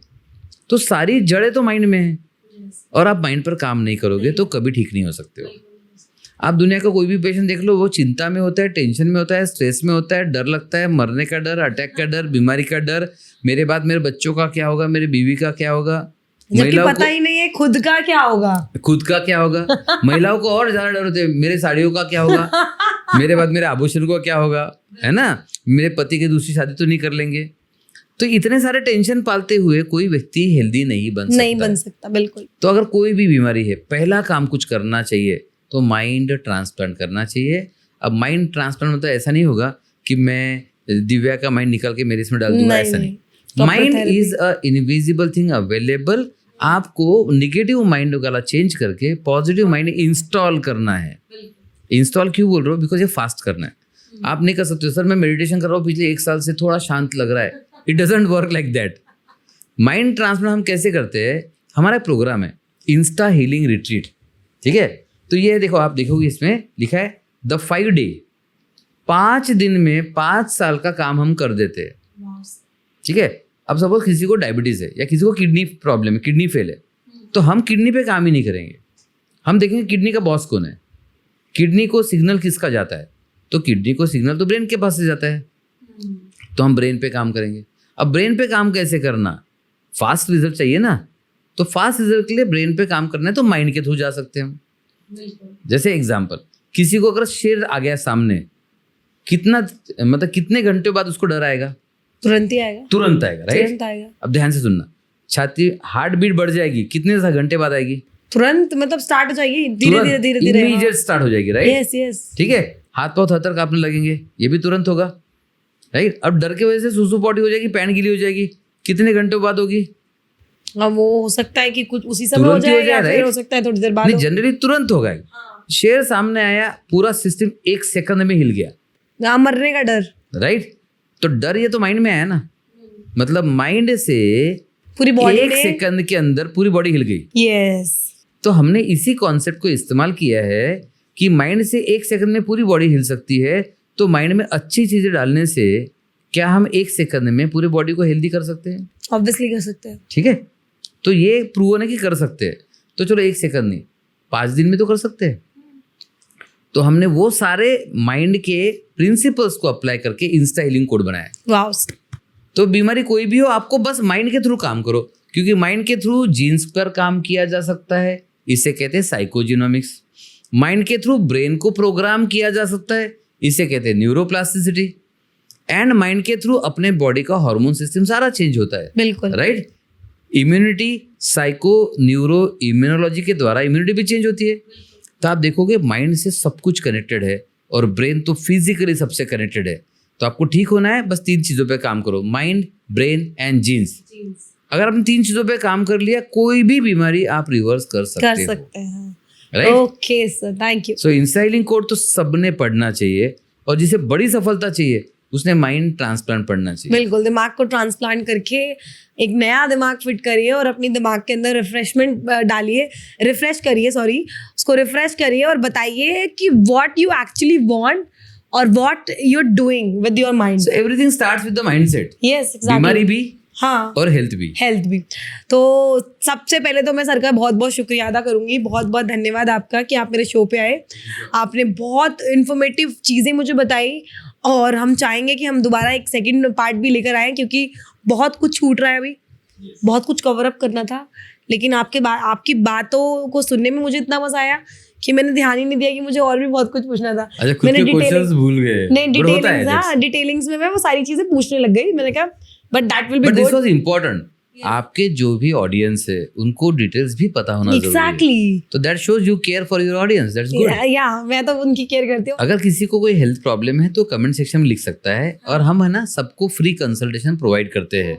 तो उसका एक फॉर्म दे देंगे, तो बायो में जाकर वो फॉर्म अगर फिलअप करते हैं तो हमारी टीम उनको फ्री कंसल्टेशन प्रोवाइड कर देगी। तो सर ने एक चीज़ और बताई जाते जाते कि जिनको भी कोई भी प्रॉब्लम है कमेंट सेक्शन में कमेंट करिए, हम वहाँ पे एक फॉर्म दे देंगे, उस लिंक को आप फिल आउट करिए, देन इनकी टीम आपसे कांटेक्ट करेगी और आपको कंसल्टेशन जो देगी वो फ्री की देगी। जाइए और सबसे पहले अपनी हेल्थ इंप्रूव कीजिए, अपनी टेंशन कम लीजिए, रिस्पेक्ट योर पेरेंट्स, एंड हमेशा इसी तरीके से मुझे सपोर्ट करते रहिए और मेरे चैनल पे विजिट करते रहिए। Do comment on my podcast, क्या गलतियां कर रही हूँ, क्या अच्छी चीज़ें कर रही हूँ, और सर को सपोर्ट करिए। और जिसको भी प्रॉब्लम है, लाइफ से रिलेटेड कोई प्रॉब्लम है, फिजिकल को प्रॉब्लम है, या फिर मेडिकली कोई प्रॉब्लम है, इंस्टाग्राम डाल दूंगी, कॉन्टैक्ट नंबर डाल दूंगी, और जो भी पॉसिबिलिटीज़ होंगी वो सारी इन्फॉर्मेशन आपको मिल जाएगी। आप सर से भी कॉन्टैक्ट कर सकते हैं, और मुझसे तो आप कॉन्टैक्ट कर ही रहे हैं। तो धन्यवाद, thank you so much for watching my podcast. Do support me. आपको बहुत बहुत धन्यवाद, और आपके सारे ऑडियंस को बहुत धन्यवाद। It was amazing podcast and I loved आप कितने सिंपली आपके ऑडियंस से कनेक्टेड है। It is so real kind of thing. Thank you so much sir.